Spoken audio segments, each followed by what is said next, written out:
मालिक मकान और किराएदार के बीच में एक ऐसा तनाज़ा होता है जिसको हम किराए की अदायगी कहते हैं। अगर वो शुरू हो जाता है तो उस सूरत में जो है वो मालिक को क्या करना चाहिए, क्योंकि अगर किराएदार पेमेंट नहीं कर रहा है, किराएदार जो है वो किराया अदा नहीं कर रहा है, तो उस सूरत में मालिक के पास जो है वो कौन कौन से राइट्स अवेलेबल हैं और वो किस तरीके से जो है वो प्रोसीड कर सकता है। और अगर जो है वो किराएदार जो है वो किसी भी हवाले से किराया देने पे तैयार नहीं है तो मालिक जो है वो उसमें किस तरीके से जो है वो एक्शन ले सकते हैं उसके खिलाफ, ये मैं आज आपको सारा डिटेल में बताऊंगा। मेरी आपसे रिक्वेस्ट है कि मेरी वीडियो को लाइक किया करें, कमेंट किया करें, शेयर किया करें, ताकि ज़्यादा से ज़्यादा लोगों का जो है बेनिफिट हो सके लीगल नॉलेज की शेयरिंग के वाले से। और मेरी वीडियो को पूरा ज़रूर देखा करें, क्योंकि मेरी कोशिश यही होती है कि ज़्यादा से ज़्यादा बातों को जो है वो उस टॉपिक से रिलेटेड जो है वो कवर किया जाए और कोई भी चीज़ रह ना जाए, क्योंकि जब लोग वीडियो पूरी देख लेते हैं तो उनको कोई क्वेश्चन जो है वो बाकी नहीं रह जाता। मेरी कोशिश यही होती है कि सारे क्वेश्चंस को जो है वो आंसर किया जाए इस वीडियो में। तो अब आ जाते हैं अपने टॉपिक की तरफ कि अगर जो है वो किराएदार जो है वो किराया नहीं दे रहा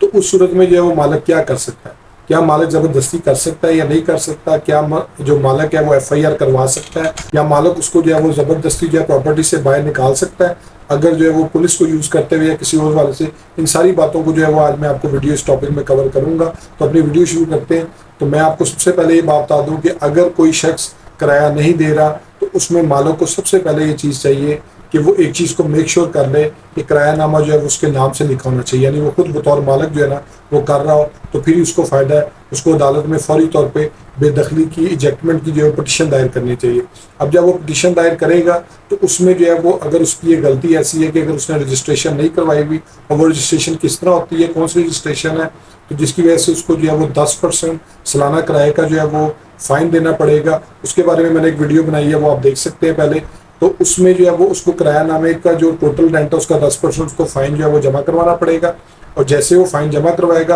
अदालत जो है वो उसको किराएदार को नोटिस कर देगी। अब मालिक का जो है ना वो एक काम ज़रूर होना चाहिए कि जो किरायानामे के अंदर जो कंडीशन लिखी जाती हैं उसमें मैंने एक बड़ी डिटेल वीडियो बनाई हुई है कि उसमें क्या क्या लिखा होना चाहिए। अगर आप उस पैटर्न पे चलते हैं तो फिर आपके लिए कोई प्रॉब्लम नहीं होगी। उसका लिंक भी आप जो है ऊपर क्लिक करके देख सकते हैं कि किरायानामे में क्या क्या चीज़ें लिखी होनी चाहिए। तो बहरहाल अगर वो जो है वो किराया जो है वो नहीं दे रहा तो अदालत में जो है वो किरायानामे में अगर ये बात लिखी भी है कि किराया अदालत में जमा करवा, साथ ही जो है मालिक को चाहिए कि जजमेंट दायर करते हुए कोर्ट के साथ ही वो एप्लीकेशन दे दे कि जब तक जो है वो अदालत इस चीज़ का फैसला नहीं कर लेती कि ये जो है वो किराएदार यहाँ पे रहेगा या नहीं रहेगा, इसको कब तक निकाल, उतनी देर तक जो वो किराया वो अदालत में जो है वो जमा करवाएगा। और अदालत में अगर वो जमा नहीं करवाएगा उसमें उसको ना सिर्फ इजेक्टमेंट फेस करनी पड़ेगी, बल्कि अदालत ने अगर एक रूटीन में ऑर्डर करना है तो वो उसको जो है वो फोर्सफिट भी कर सकती है, क्योंकि जो डिफ़ॉल्ट है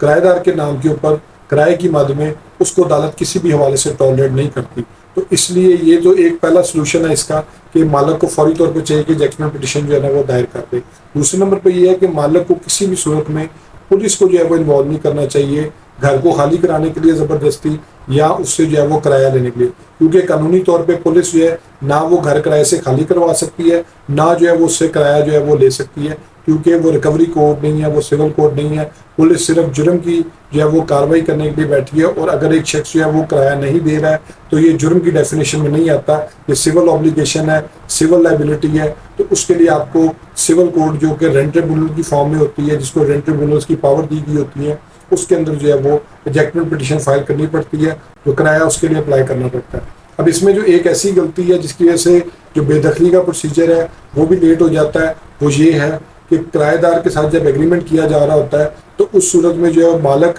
किराएदार के साथ जो है वो जब एग्रीमेंट करता है तो वो अपने आप को बतौर मालिक लिख लेता है, लेकिन मोस्ट ऑफ द टाइम ऐसा होता है कि प्रॉपर्टी या उसके भाई के नाम पे होती है, वो बाहर होता है, जॉब कर रहा है, या उसके वाले साहब के नाम पे होती है, वो बीमार है या बुजुर्ग है, या उन्होंने वैसे ही कहा हुआ है कि इसका किराया जो है वो मेरा बेटा ले, लेकिन उसमें स्पेशल पावर ऑफ टर्नी जो है वो नहीं दी जाती। अब चूंकि स्पेशल पावर ऑफ टर्नी नहीं दी जाती, वो बतौर मालिक जो है वो किराएदारी में किरायानामे के अंदर लिख के जो है वो किराएदार के सामने आया होता है। तो उस सूरत में अगर किराएदार सिर्फ इतनी बात अदालत में कहता है कि मैं तो इसको किराया दे रहा हूँ, ये बंदा तो मालिक ही नहीं है, तो उस सूरत में अदालत सबसे पहले टाइटल का क्वेश्चन जो है वो उसको जो है ना डिसाइड करेगी, तो उसमें जो है वो काफ़ी ज़्यादा टाइम लग जाता है अदालत के अंदर। फिर हमें ये प्ली लेनी पड़ती है जी कि ये मुझे किराया देने के बजाय अदालत के अंदर जमा करवाए। मिसाल के तौर पर उसको किराएदार को निकलवाते हुए साल लग गया, 1.5 साल लग गया, 2 साल लग गया, वो सारा किराया जो है वो टोटल अदालत में जमा हो रहा होता है, और उसमें जो है वो मालिक को कुछ नहीं मिल रहा था, क्योंकि उसकी मलकियत जो है वो भी साबित नहीं हुई होती। तो इस वजह से जो है मालिक को बहुत ज़्यादा प्रॉब्लम होती है और उसको जो है वो फाइनेंशियल लॉस जो है वो बर्डन की फॉर्म में फेस करना पड़ता है, क्योंकि जो कॉस्ट ऑफ लिटिगेशन है वो भी उसको बियर करनी पड़ रही होती है। और इसके साथ साथ जो है वो किराया ना मिलने की वजह से जो उसको नुकसान हो जाता है वो भी जो है वो उसको फेस करना पड़ता है। तो इसलिए इसका बेहतरीन हल यही होता है कि अगर जो है वो किरायानामा आपने लिखना है तो आप उसमें बैंक अकाउंट को ऐड करें, कैश को ऐड मत करें। फिर उसमें जो है वो आप बतौर मालिक जो है वो डायरेक्टली खुद से जो है वो अपने नाम से जो है वो किरायानामा तहरीर करें, और उसमें जो है वो अगर किरायानामे के मुताबिक जो है वो किराया अदा नहीं करता तो आप बेदखली की पटिशन दायर करें और उसमें अदालत से इस्तदा करें कि जी जब तक केस का फैसला नहीं होता वो ना सिर्फ अदालत में किराया जमा करवाए, बल्कि अगर उसका कोई सिक्योरिटी डिपॉजिट है या उसके अलावा भी अगर उसने कोई बिल नहीं पे किया हुआ उसको भी जो है वो एडजस्ट करें। और अगर सिक्योरिटी डिपॉजिट की अमाउंट ज़्यादा है या बिल की अमाउंट ज़्यादा उसके मुताबिक उसकी एडजस्टमेंट करें, क्योंकि ये एडजस्टमेंट करने से ही सारे मामला जो है वो हैंडल होंगे। इस तरह जो है वो नहीं तो डिफ़ॉल्ट जो है वो बढ़ता जाएगा। होप्स आपको ये वीडियो पसंद आई होगी। मेरे फेसबुक पेज को लाइक करें, यूट्यूब चैनल को सब्सक्राइब करें ताकि लीगल टॉपिक्स पे इस तरह एडवाइस मैं आपसे शेयर करता रहूँ। Thank you for watching.